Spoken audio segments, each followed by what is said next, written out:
Olá, amigos. Olá, amigas. Estamos iniciando o nosso Economia e Desenvolvimento desta semana e vamos de imediato para o espaço importante aqui nesse programa, que é uma tradição já, conversando sobre contabilidade.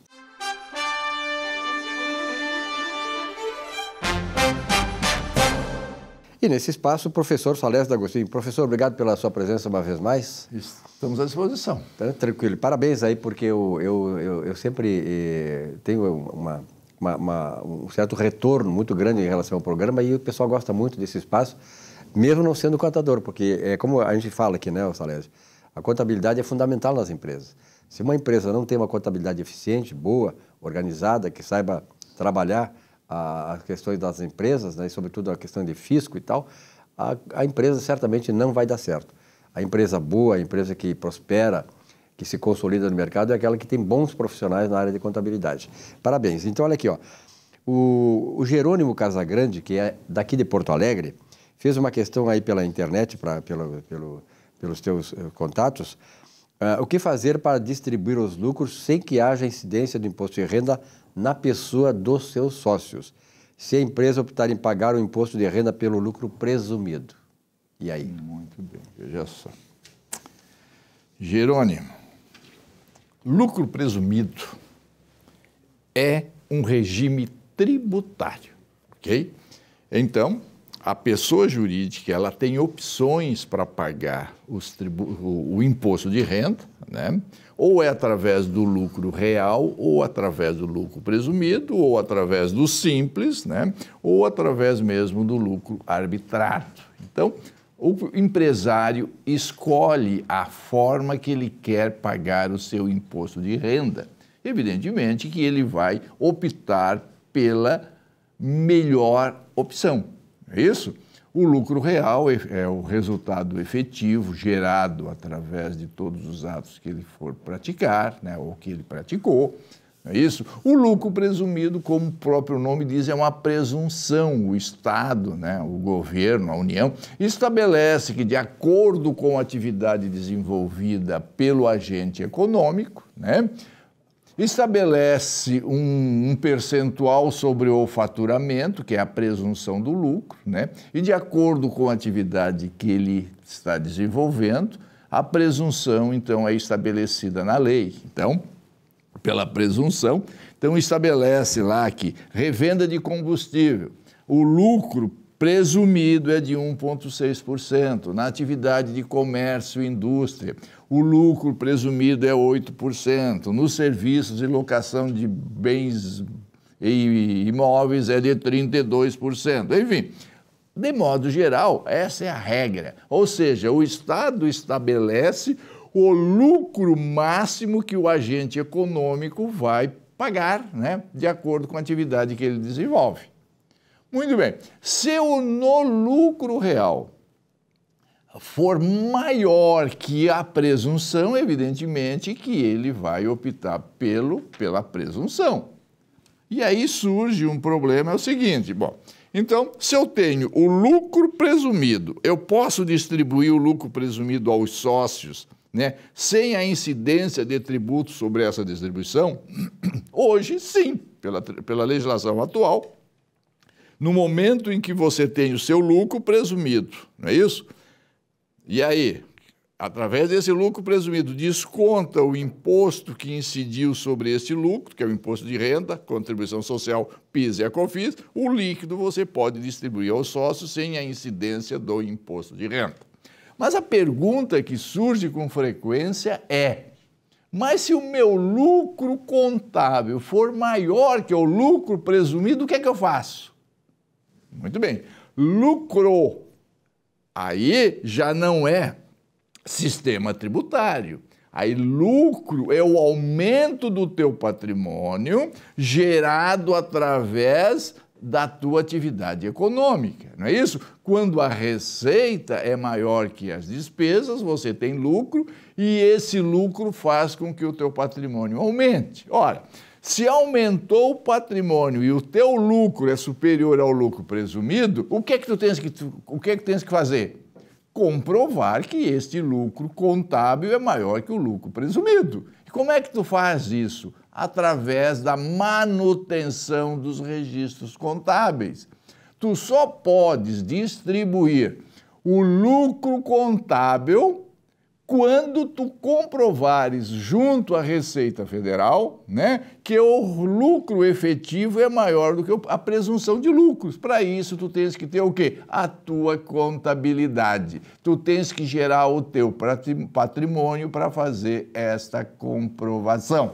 Então, não adianta você chegar e dizer, não, eu, como apuro o meu imposto através do lucro presumido, então eu não preciso comprovar, né, o meu resultado mantendo contabilidade. Bom, quem diz isso está dizendo o seguinte, se o teu lucro contábil for maior que o presumido, tu não pode distribuir, porque se tu fores distribuir, tu vai ter que pagar o imposto sobre este excesso, sobre essa diferença que tu está distribuindo. Então, o que eu tenho que pensar é o seguinte, é que nós temos muitos despachantes tributários enrustido dizendo que fazem contabilidade, que na verdade eles não fazem contabilidade.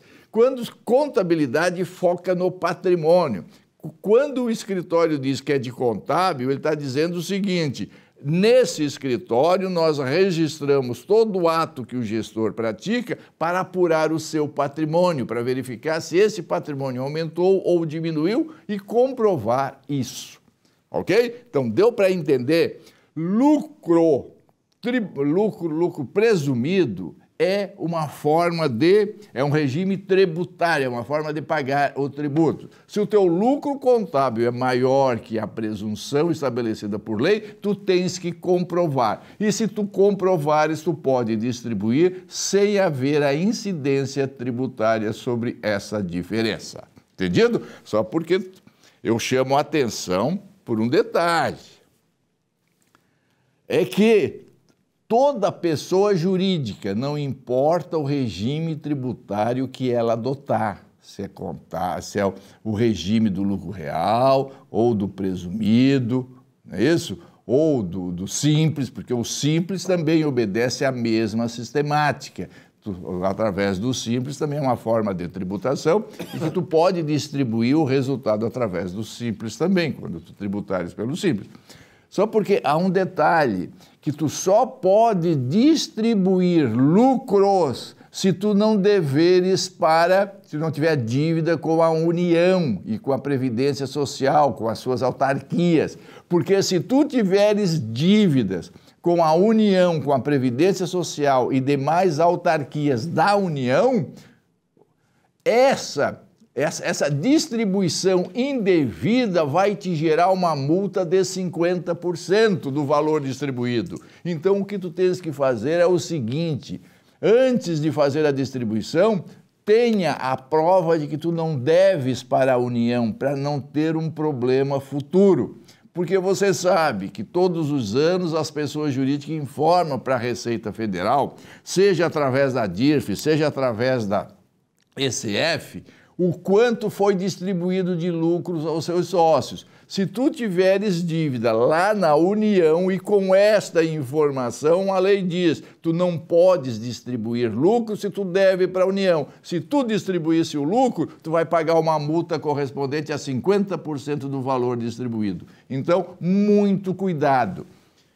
Lucro tu pode distribuir sem a incidência de imposto de renda quando o sócio receber o valor. Só que este lucro, para poder ser distribuído, é necessário que não tenha dívida com a União, ok? Então, para te distribuires o lucro contábil e esse superior ao lucro presumido, tu tens que comprovar através dos registros contábeis que efetivamente o teu resultado foi maior, tá ok? Era isso aí.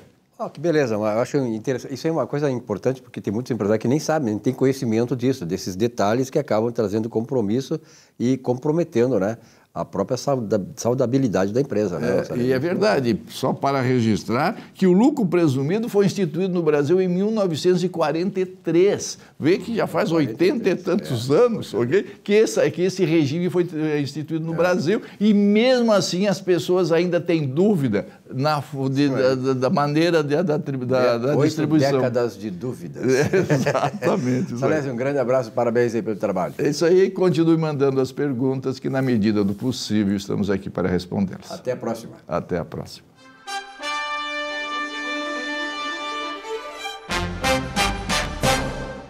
Olá, convidado ou não, Deus está presente. Essa frase, em latim, foi estampada sobre a porta do consultório do filósofo e psicanalista Carl Jung. Pode ser verdadeira ou falsa. Se crermos nela, poderemos transformar qualquer ambiente onde estivermos, mesmo os mais nocivos, como o ambiente de trabalho, de agressivo e desconfortável, num ambiente fonte de inspiração, alegria e desafia o crescimento pessoal e profissional. Cada dia mais, a espiritualidade ganha força nas organizações. Ela compõe certamente um grande handicap à disposição das empresas de sucesso daqui para frente. Ser espiritual é viver sob a regência da integridade ética e moral em nossos relacionamentos. Esse é o segredo. Boa semana.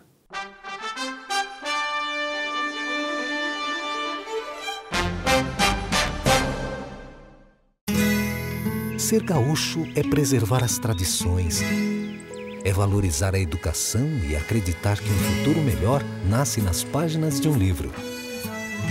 É nossa tradição trabalhar duro. Temos orgulho do suor que escorre do rosto. Ele reconforta a alma e sedimenta uma vida digna. É nossa tradição valorizar o passado para desenvolver o futuro.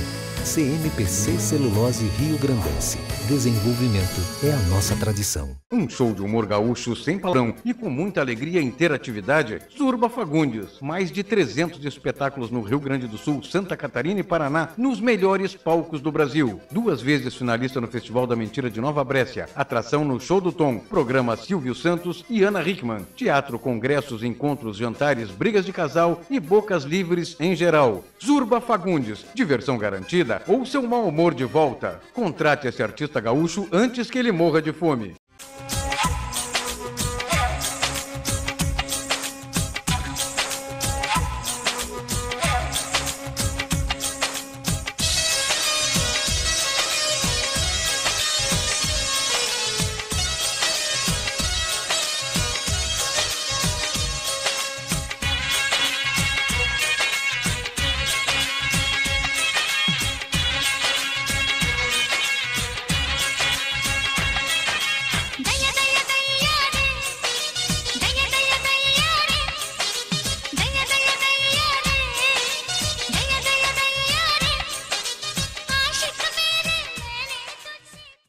Já pensou em ter o seu próprio canal de TV corporativa, exclusivo e impactante? Somos a solução para empresas que desejam modernizar seus processos de comunicação. Solução Mídia Digital, transformando a forma como você se comunica.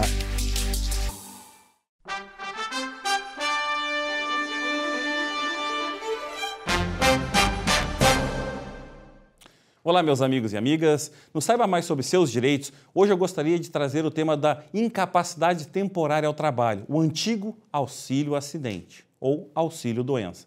Pois bem, é um benefício previdenciário destinado ao segurado, trabalhador ou autônomo que está incapacitado para o trabalho. Nestes casos, o segurado deve procurar o INSS através do site do Meu INSS, encaminhar toda a documentação, ou seja, atestados médicos, laudos médicos, exames de imagens, para aí provocar o INSS a marcar uma perícia. Nesta perícia, ficará constatado a incapacidade do segurado, onde ele entrará em gozo de benefício temporário ou o gozo do benefício permanente, dependendo do caso e a extensão da lesão deste segurado. Mas se porventura for negado esse benefício, cabe aí ao segurado procurar um advogado, um profissional de sua confiança, para que ingresse junto ao judiciário com um recurso judicial ou um recurso administrativo.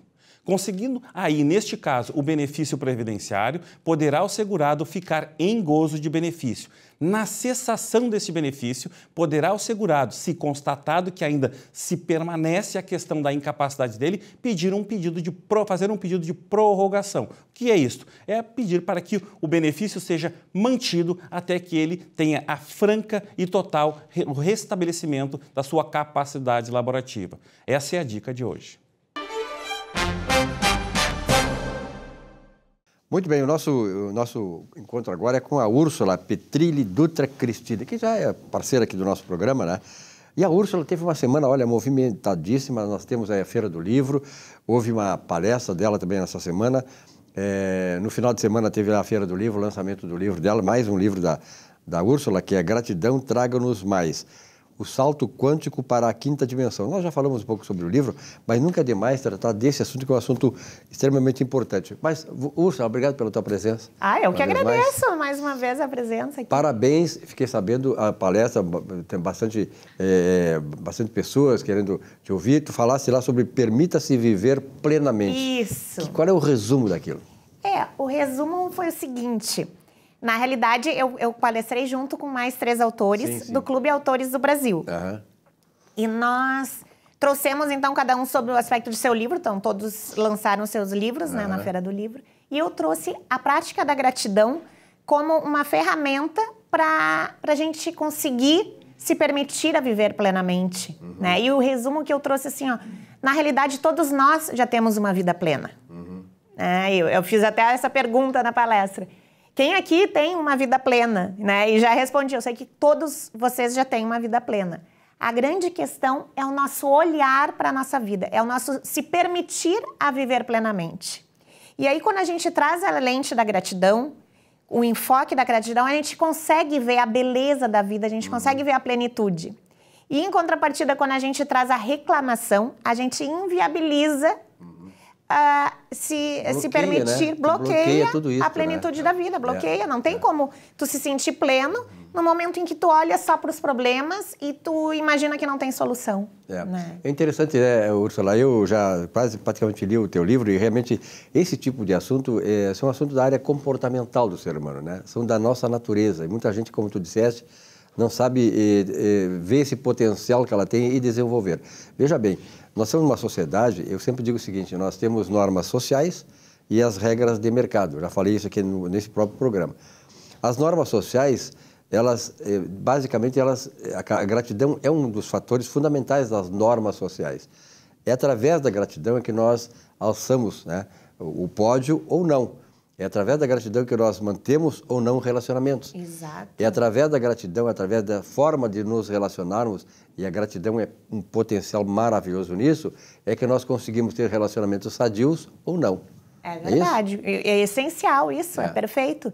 Porque no momento em que tu não... Num relacionamento, né? No momento que tu não expressa a tua gratidão, tu acaba afastando, né, a outra pessoa não se sente também muitas vezes reconhecida, né? Não que ela vá fazer para esperar um reconhecimento, para esperar uma gratidão, mas é tudo muito recíproco, né? Então, os relacionamentos vêm de trocas também, né? Então, é isso que vai fortalecendo cada vez mais. Perfeito. E uma coisa, eu sempre digo assim, existem muitos autores que têm várias fórmulas de classificar os relacionamentos. Eu classifico em 3 grandes fórmulas. A questão dos relacionamentos afetivos, né? Sim. Que são relacionamentos que a gente troca de amor, afeto entre 2 pessoas, enfim, essas coisas. Que tem as suas regras próprias. Tem aquele relacionamento agressivo, quando nós somos agressivos nos relacionamentos, e tem os relacionamentos chamados relacionamentos terceirizados, são relacionamentos comerciais. Sim. Né?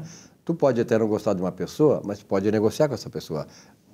Ter relacionamento com ela comercial. Exato, né? Com certeza. Então, eu acho que quando tu coloca assim, parte do primeiro em todos os seus relacionamentos, tu consegue, né, ter melhores relacionamentos. Quer dizer, também tratar o cara como tu trata agressivamente, não tratar agressivamente, tratar com um certo pudor, um certo afeto. Exato. O comercial também, eu acho que tu circula melhor, né? Circula melhor, com certeza. E a gratidão faz a gente conseguir circular melhor. Até numa relação comercial, até num momento, numa compra e venda ali que tu vá comprar, que tu estiver pagando por um serviço, tu também pode expressar sua gratidão, né? Não é porque tu tá pagando que outra pessoa é obrigada a fazer. Então, no momento que tu expressa tua gratidão, tu se aproxima dela, tu cria uma conexão maior, né? A conexão anda muito junto com a gentileza também, né? De tu ser mais gentil com as pessoas, né? Então, são energias que circulam e que aproximam mais e fortalecem os relacionamentos.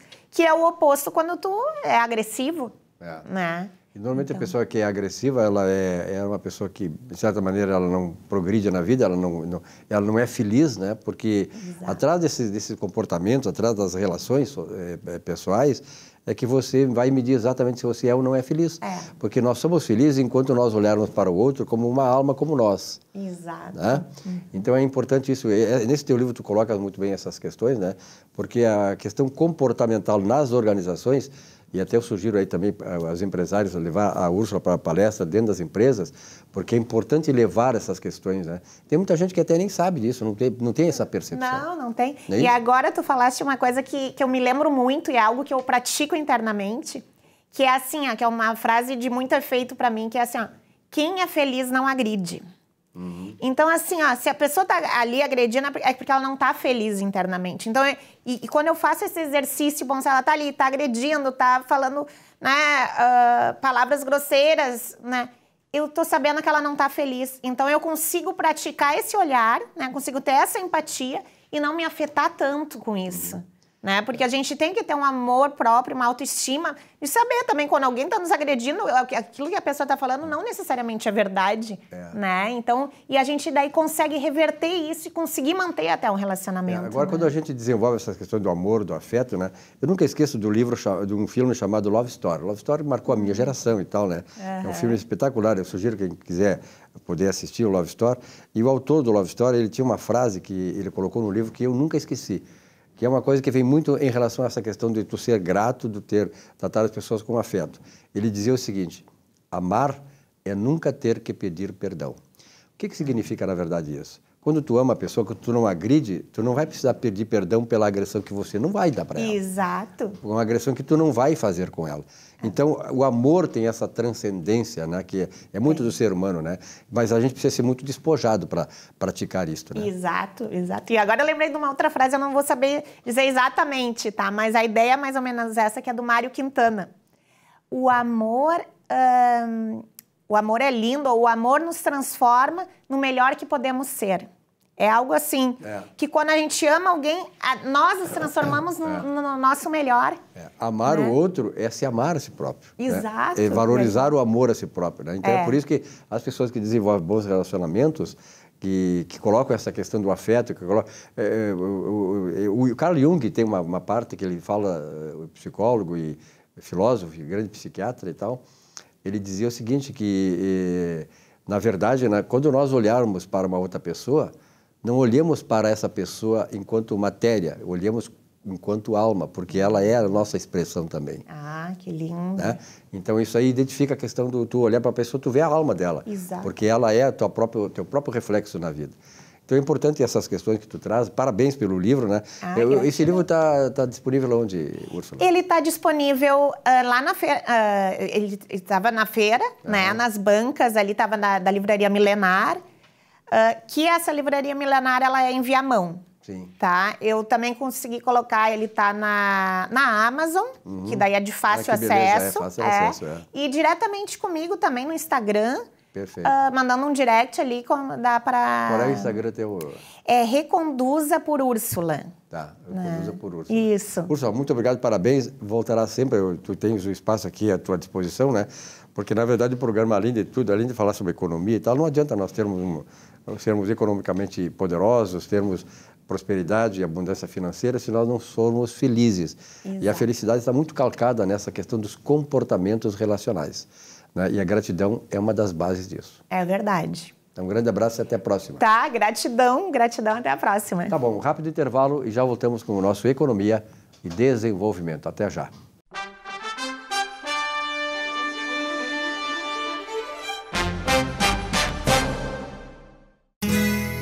Ser gaúcho é preservar as tradições, é valorizar a educação e acreditar que um futuro melhor nasce nas páginas de um livro. É nossa tradição trabalhar duro. Temos orgulho do suor que escorre do rosto. Ele reconforta a alma e sedimenta uma vida digna. É nossa tradição valorizar o passado para desenvolver o futuro.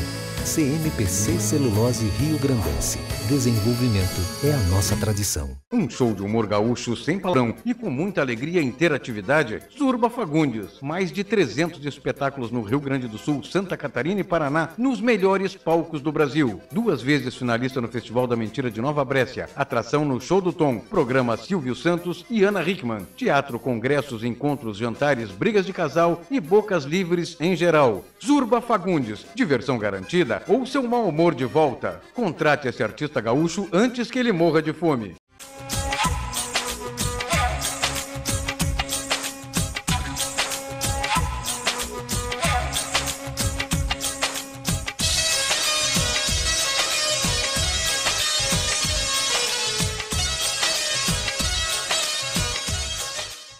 Já pensou em ter o seu próprio canal de TV corporativa, exclusivo e impactante?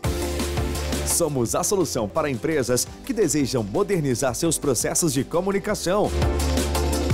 Solução Mídia Digital, transformando a forma como você se comunica.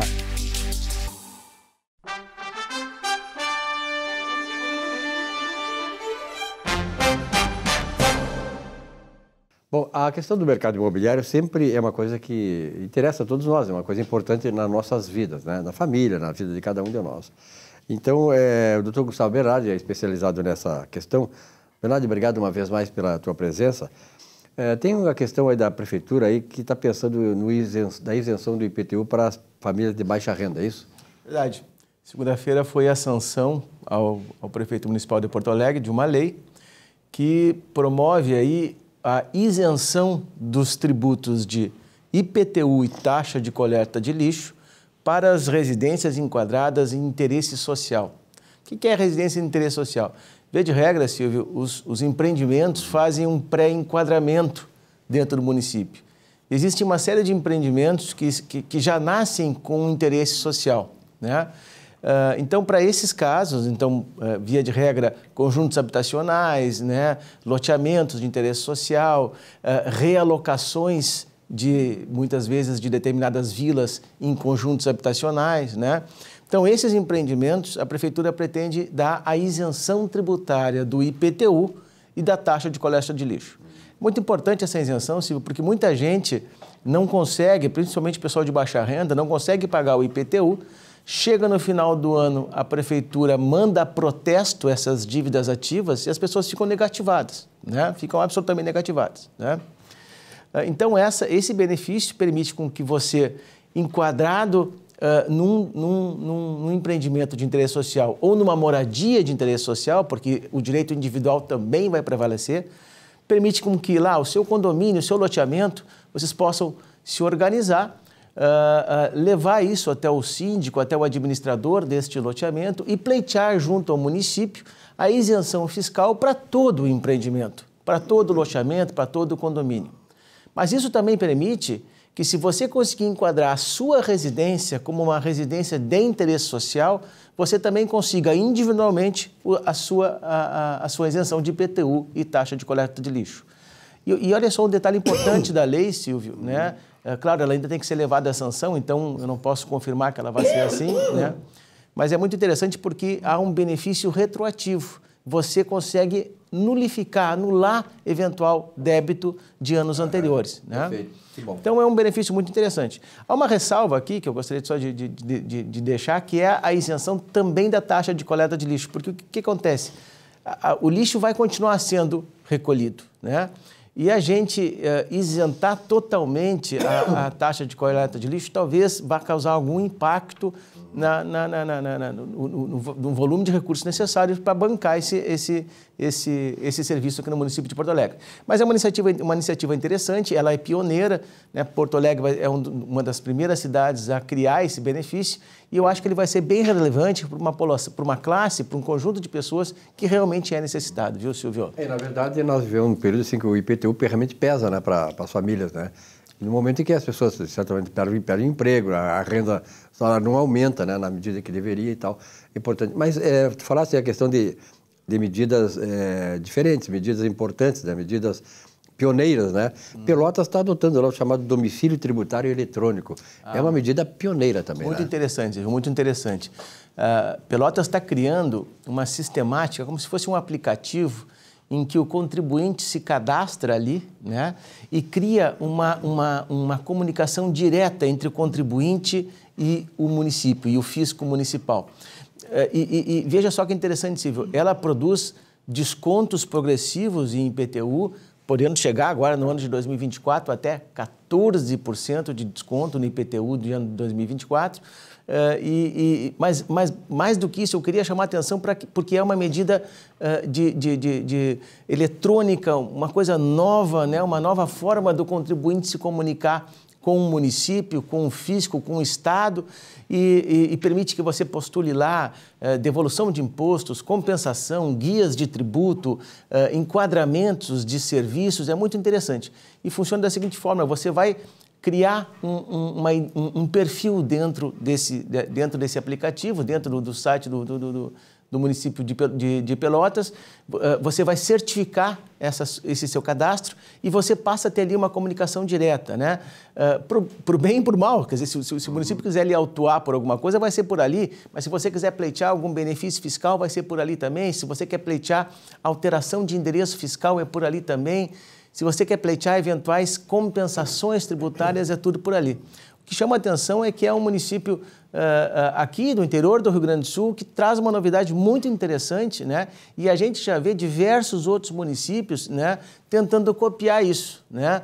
Se você observar isso, a Receita Federal já tem essa sistemática de você ter um contato direto e eletrônico com a Receita Federal e o município de Pelotas está inovando. Eu achei muito interessante o projeto, Silvio, né? E eu acho que vai vingar e muitos outros municípios vão copiar. Eu não sei como é que tu vês essa relação da Prefeitura de Porto Alegre, capital gaúcha, né, em relação ao seu relacionamento com o contribuinte. Não, Porto Alegre tem uma página muito completa, você faz absolutamente tudo pela página do município. Porém, eu que atuo muito nisso e acesso muito ali, não só para mim, mas para os meus clientes, eu vejo que ela é meio confusa, né? Então, eu acho que Porto Alegre poderia modificar essa questão e criar também um domicílio tributário eletrônico para a gente ter uma melhor comunicação com o município. Hoje, Porto Alegre, você ainda faz por requerimentos, né? Eletrônicos dentro do site da Prefeitura, mas tem muitas coisas aí em Porto Alegre que ainda são manuais. Por exemplo, aprovação de projetos, né? PPCI, você tem que levar a documentação, o bombeiro tem que receber aquilo no papel, você tem que imprimir aquelas páginas enormes e tal. Todo, né? Isso, no meu entender, isso já está ficando defasado. Eu acho que a tecnologia ela vem para facilitar, né? E o que a gente observa muitas vezes em muitas autarquias, né? Por exemplo, o DEMAI é uma autarquia que também tudo é muito no papel, né? Eles ainda não se modernizam porque a modernização pede maior celeridade, pede maior eficiência. E talvez a autarquia, o órgão público não esteja preparado para isso, né? Mas tem que ser uma preocupação rotineira do administrador público modernizar esta forma de se relacionar com o cidadão, com o contribuinte, Silvio. Nós estamos nos aproximando do final de 2023, né, Bernardo? E nós sabemos, nós estivemos lá na RTC essa semana, lá que fica na zona norte da cidade, e ali tem toda aquela zona ali dos papeleiros, aquele mundo, né, diferente que existe por ali, na entrada ou na saída de Porto Alegre. E, naturalmente, é um projeto da Prefeitura de revitalização do 4º Distrito, que é uma coisa importante e tal, né? Eu estava lembrando do dia que lá em Cachoeirinha, por exemplo, o Centro das Indústrias de Cachoeirinha, sabe quem é que compõe o Centro das Indústrias de Cachoeirinha? As empresas, tem mais de 40 empresas lá, são egressos do 4º Distrito de Porto Alegre. Sim. E saíram dali, porque já era inadequado, se tornou uma área residencial, e foram criar o Centro das Indústrias de Cachoeirinha. E agora aquela zona vai ser revitalizada. Como é que está essa coisa? O 4º Distrito de Porto Alegre, aquela zona ali, Silvio, ainda é a única zona industrial de Porto Alegre. Se você quer ter uma fábrica de móveis, se você quer ter uma serralheria, é ali, né, o local que Porto Alegre destina. Mas ninguém se instala ali, porque o cliente não vai até ali, porque o seu depósito é assaltado, os fios da sua fábrica são roubados, e Porto Alegre não está prestando atenção que a gente precisa melhorar isso, né? Sempre o que vai acontecer é o que acontece em qualquer cidade, Silvio, ou seja, a iniciativa privada vai vir, com estímulo do Estado e vai assumir essa questão. No momento em que você modificar aquele ambiente ali, né? Por exemplo, o quarto distrito agora, se espera que nós tenhamos os prédios mais altos de Porto Alegre naquela região ali, né? O nível de adensamento do quarto distrito vai se modificar completamente em 10 anos, né? Então, nós temos ali a Farrapos e embaixo a Voluntários da Pátria. A Voluntários da Pátria ainda é o patinho feio do quarto distrito. Mas se você observar os projetos que estão vindo para aquela região ali, né? Porque, além de tudo, é uma região bonita, você olha o Guaíba de frente, né? Se você olhar os projetos que estão vindo para ali, desses primeiros empreendedores que são pessoas de visão, tu vai ver que isso tudo vai modificar, né? Nós já temos uma legislação muito boa para construir no quarto distrito. Precisa que o empreendedor venha, que a iniciativa privada venha e imponha a sua vontade. E a Zona Sul, como é que está em Porto Alegre? Pois então, estou indo para lá agora. A Zona Sul de Porto Alegre, Silvio, está se tornando hoje um dormitório de Porto Alegre, né? Se você observar as famílias jovens, né, os solteiros, as famílias que estão iniciando a vida estão todas indo morando lá, né? Loteamentos, condomínios, né? A Zona Sul de Porto Alegre tinha um problema antes que você não conseguia fazer terrenos menores do que 600 metros, então ficava caro para o empreendedor lotear uma área. Agora nós já estamos podendo fazer terrenos até de 150 metros. Então a Zona Sul de Porto Alegre está se desenvolvendo muito. O que nós temos que melhorar é o instrumento viário até chegar à Zona Sul. Ainda é muito... Essa estrutura viária, né? Ela é ainda muito caótica. Acanhada e caótica. Isso mesmo. É muito demorado chegar na Zona Sul. Bernardo, obrigado pela tua presença aqui, sempre trazendo novidades nessa área do mercado imobiliário. Até a próxima oportunidade. Um abraço, Silvio.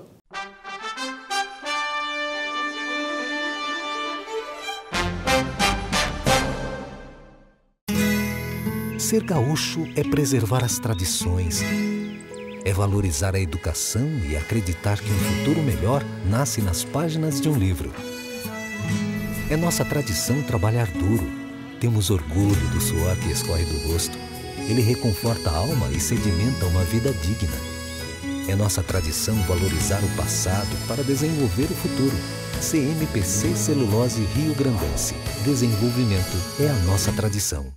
Já pensou em ter o seu próprio canal de TV corporativa, exclusivo e impactante? Somos a solução para empresas que desejam modernizar seus processos de comunicação. Solução Mídia Digital, transformando a forma como você se comunica.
Muito bem, no programa de hoje eu estou recebendo um grande amigo aqui, faz horas que não...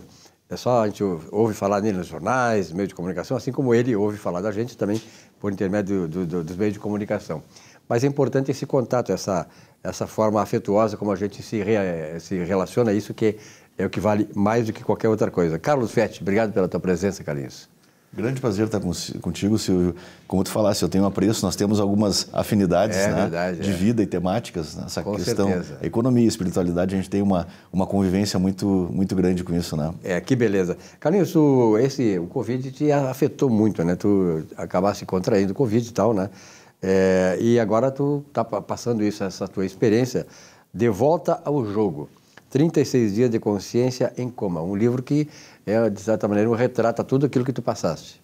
Silvio, em 2021, eu fui parar na Secretaria da Saúde do município com o Dr. Mauro Esparta. Uhum. No dia 28 de janeiro, eu me contaminei com aquela cepa P1 que veio de Rondônia, né? Uma cepa violentíssima que até foi uma pessoa da secretaria que teve no aeroporto, acabou se contaminando, fez o PCR no dia, não me avisou. Eu fiz uma reunião com essa pessoa.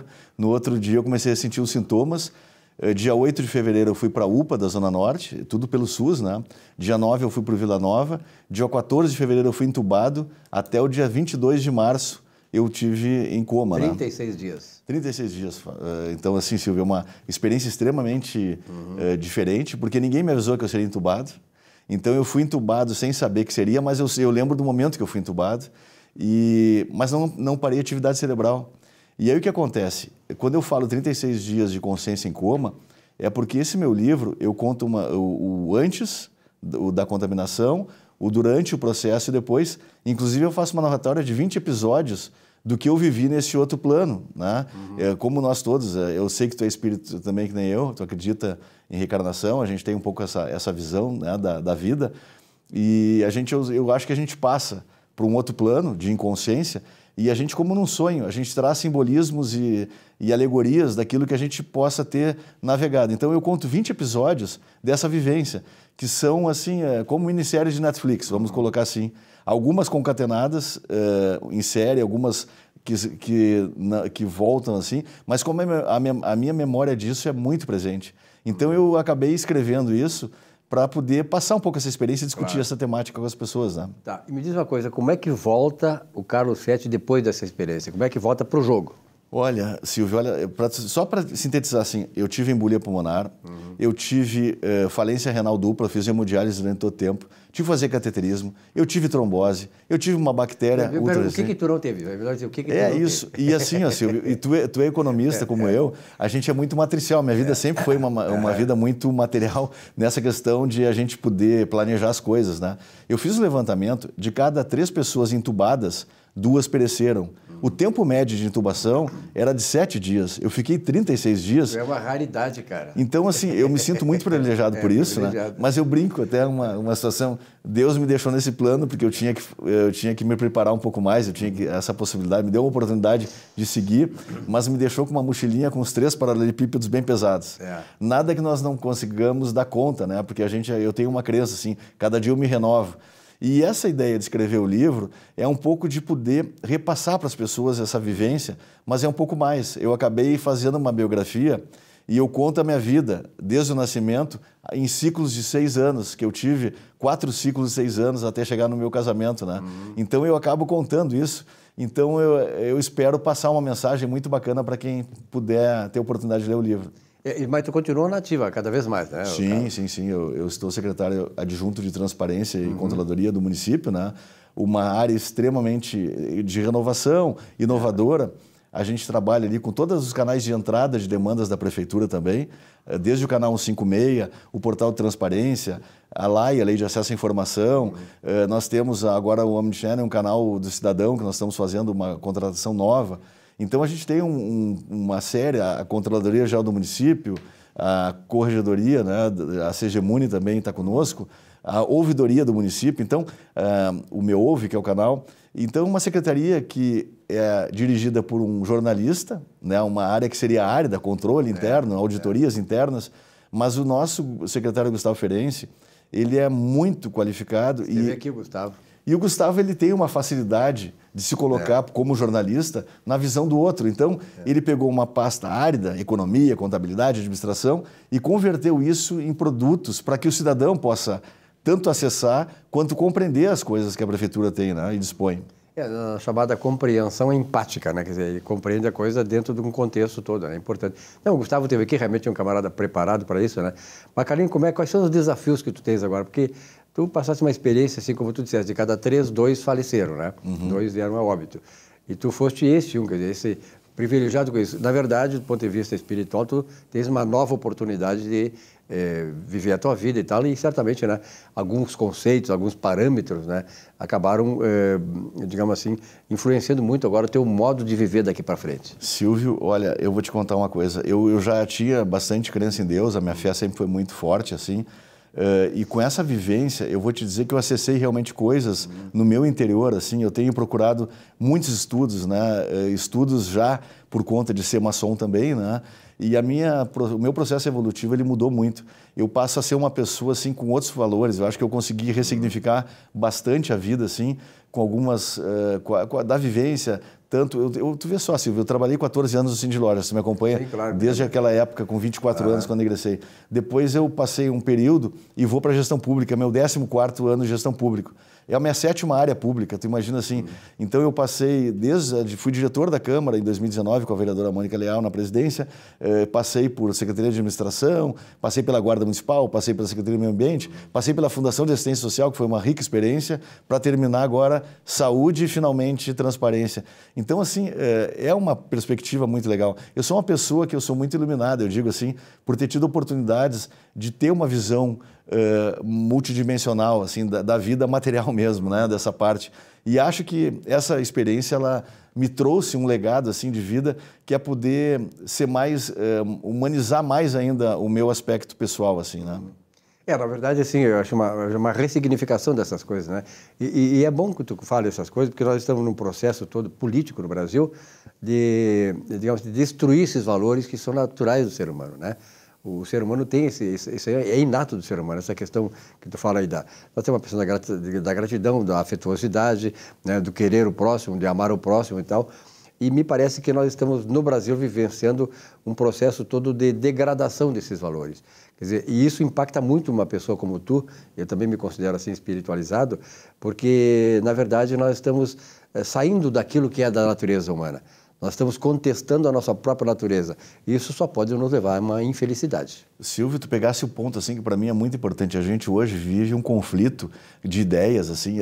A gente tem uma necessidade, não sei. Existem pelo menos alguns atores sociais assim que têm essa crença de que a desconstituição de valores, né, morais mesmo, de pré-existência familiares, morais, de ética, isso realmente fere muito. E eu acho que prejudica muito a evolução da humanidade e confunde principalmente aquele mais jovem, aquela população que é o nosso futuro. Eu vejo esses conflitos muito ruins, assim. A gente acaba entrando em discussões inférteis, discussões assim que são contra a vida, contra princípios que a gente tem que ter como ser humano, né? Então, evidentemente que num momento como esse, vendo as coisas como nós estamos vendo, isso mexe muito conosco. A gente tem a necessidade de sair um pouco, se colocar um pouco para fora, para exatamente, quem sabe, ressignificar um pouco isso, ajudar um pouco. Então, eu vejo isso muito como um propósito. Assim, a gente não pode se encolher, nós não podemos ficar na ideia de que a gente, está acontecendo, eu vou sucumbir a isso. Não, ao contrário, é um chamado para que nós possamos. Nós somos um país que a sincronicidade religiosa que nós temos todas as religiões. O Brasil é um país abençoado e a gente tem que respeitar. E a gente percebe que, a começar por isso, a gente tem essas divergências e elas acabam no campo religioso, intolerância, e eu acho que nós temos que realmente usar a nossa natureza. Ela é uma natureza de afável, de se relacionar bem com os outros, e a gente tem que produzir essas coisas. Por isso, assim, eu só tenho um sentimento para lançar esse livro, né? Vai ser na segunda-feira, ali no Chalé da Praça 15, e com amigos, um projeto amador. Eu peguei apenas o Adel Nirvan, que é o meu editor, assim, que me ajudou a compor essa parte mais de dar uma roupagem, mas é todo assim, só falo com amigos, entende? Então é um projeto que para mim é de influência, mas é de uma entrega realmente, de amizade e bem-querer, como gratidão a tudo que eu tive nesse período, né? Teve um episódio, tu foste privilegiado, mas teve um episódio que foi o falecimento do teu pai, né? Sim. Nesse período aí. E eu estou atravessando um processo interessante, que é uma dicotomia, né? Um processo de herança, de inventário muito difícil, familiar. E a gente até acaba, como eu te falei, eu estou carregando uma mochilinha com alguns paralelepípedos, né? Esse é um elemento que para mim está fazendo muita diferença, porque o meu pai faleceu, eu estava em coma. Eu fiquei sabendo do falecimento dele. Segundo a minha mulher, no dia que eu saí do coma, eu quis homenagear meu pai sem saber de nada, né? E também, mais que isso, a minha filha viajou para 5 dias depois do falecimento do pai, me representando como preposta, uma menininha de 26 aninhos na época ali. E eu disse, ela vai me representar, tem que cuidar um pouco. Porque, infelizmente, a gente tem uma família e, como todos nós, quando o assunto é material, é recurso, negócio, dinheiro e tal, acaba tendo um caminho assim. Eu estou muito chateado com isso, mas não abro mão de um legado familiar que nós temos, que é uma propriedade rural, e a gente está realmente buscando uma reparação, né? Minha irmã e eu somos uma das unidades familiares do meu pai, e a gente, enfim, está passando por um problema, mas faz parte da vida, a gente tem que saber levar isso, né? E qual é o teu projeto futuro agora? Eu sei que essa questão de tu estar lá na Secretaria de Transparência como secretária adjunto, ela te envolve muito, né? Porque a Prefeitura dá um envolvimento muito grande de quem é executivo da Prefeitura, porque é ali que se resolvem as questões, né? É ali que chegam os problemas e chegam ali, de fato, os focos em que vocês têm que atuar para resolver. Mais do que isso, Silvio, a gente tem oportunidades. Sabe que esse mês agora, dia 30 de outubro, a gente empenhou um valor para fazer os territórios inovadores, que é um projeto de levar acesso à internet para 6 comunidades carentes, Ilha Grandes Marinheiros, Vila Planetária, Mário Quintana, Restinga, Bom Jesus, tá? Então a gente está pegando territórios extremamente carentes e pela Procempa nós fizemos um projeto usando o contrato de levar as unidades da internet, comunicação virtual para as unidades da Prefeitura, nós os fazemos valer de um contrato mãe e estamos levando essa internet com toda a justificativa para fazer com a Procempa isso, por um valor que nós conseguimos fazer 40% do orçamento que nós tínhamos inicialmente previsto, ele baixou muito assim, mas com muita eficiência, levar internet Wi-Fi para essas comunidades. Tu imagina assim, tu conseguir produzir a inclusão digital das populações carentes, levar para a gurizada e tal, e para pessoas que têm inovação e precisam empreender também. Então a gente sabe que isso é a separação de desenvolvimento para realmente um sucateamento, né, da vida da pessoa. Então quando a gente consegue fazer um projeto como esse, isso são elementos que nos dão o tônus para seguir. Não só apagar incêndio, tratar os problemas, mas conseguir com proatividade oferecer alguma coisa. Esse projeto foi feito e nós conseguimos pela transparência estar conduzindo esse projeto. Fico muito honrado disso e são esses fundamentos que movem a gente a querer prosseguir, né? Na verdade, esse tipo de preocupação, o Melo, a gente conhece o prefeito Melo, né? O prefeito Melo é um cara que tem muita sensibilidade, ele é um cara que conhece como ninguém, né, a Prefeitura de Porto Alegre. Talvez lá atrás o João Dibit fosse essa pessoa que, assim como o Melo, de certa forma são contemporâneos, o João Dibit era um cara também que conhecia Porto Alegre na palma da mão. O Melo conhece, tu fala o nome de uma rua, ele sabe onde é que fica. Né? Então ele passou para a Prefeitura, ele traz para a Prefeitura de Porto Alegre essa sensibilidade, esse projeto inclusivista, né, de comunidades como essas aí, que, de certa maneira, vão ter a oportunidade, através dos seus filhos, dos seus netos e tal, de mudar de vida, né? Isso que é uma prefeitura, isso que é o poder público, a maior função do poder público é exatamente isso, oportunizar que as comunidades que são mais alijadas, marginalizadas, possam ter o seu espaço também para crescer. Eu acho que esse olhar, quando a gente tem um líder que é bem posicionado, ele consegue comunicar bem, porque o planejamento estratégico, o principal fundamento é a comunicação. Não me diga outra coisa, né? Então, se ele consegue, os seus liderados, eu me considero uma pessoa que me guio muito pela visão do prefeito, a gente acaba conseguindo seguir aquilo que ele faria se estivesse na posição da gente como oportunidade. Então, eu fico muito satisfeito em poder recepcionar um pouco essas coisas, o conhecer, né, privar da relação com o prefeito, que é muito importante também, e poder, então, desenvolver coisas que são motivadoras, né? A gente conseguir fazer entregas é uma coisa espetacular nessa linha que tu falasses, né? Com certeza. Carlinhos, tu tem uma experiência muito grande de entidades como o Cindy Lojas, nós nos conhecemos lá, tu era do Cindy Lojas. E como é que tu está vendo o desenvolvimento do comércio em Porto Alegre? Nós temos agora a valorização de vários lugares, por exemplo, o 4º distrito, né? A Zona Norte e tal. Então, Porto Alegre, e aqui, sem falar, né, nós nos conhecemos antes do gasômetro, aí, de todo aquele anel do Rio aí, que hoje está fantástico. Essa semana fui aqui no Pontal de bicicleta, eu fiquei deslumbrado. Como se estivesse em Recife, no Nordeste, naquelas praias maravilhosas, o contato com o Rio que nós temos hoje. Porto Alegre cresceu muito, né, de 20 anos para cá. Tu sabe, Silvio, começando pelo teu início do questionamento, o comércio, o varejo em si, é uma atividade dinâmica. Nós pegamos a década de 90, quando a gente teve a globalização, uma grande transformação, sem contemplação. Aquelas empresas que não tinham o eixo de gestão, familiares, com vícios, elas acabaram sucumbindo, né? Houve o turnover, ele aumentou muito. Cerca de 25% ao ano, realmente é muito significativo isso. A atividade, nós temos em torno de 16 mil lojas em Porto Alegre, né? E essa uma variação de processo, ela realmente acabou impactando muito. E isso que a gente está vendo com o Quarto Distrito, com o Caldeira, enfim, com todos os instrumentos de mobilização de startups, de desenvolvimento empreendedor, isso tem uma tendência muito forte de acabar simplificando e potencializando uma revisão, mesmo que seja de um varejo mais tradicional, por uma inovação, multicanal, enfim, outras formas que a gente tem hoje de relacionamento com os clientes, né, com o público. Mas essa promoção, a gente tem esse rio espetacular e na vinda para cá, eu estava comentando até com a pessoa que estava, o motorista estava trazendo aqui, e a gente olhando assim, em perplexidade, que é uma cidade maravilhosa. É verdade. A gente pode comparar um pouco ao Rio de Janeiro, nós podemos comparar com regiões litorâneas. Ainda sem a violência do Rio, tomara que não chegue aqui.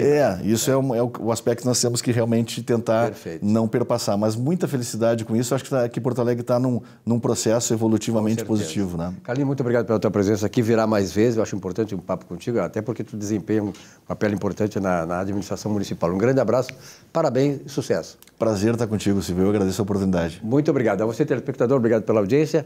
Uma boa semana de trabalho para todos vocês. Na semana que vem, um novo encontro. Até lá.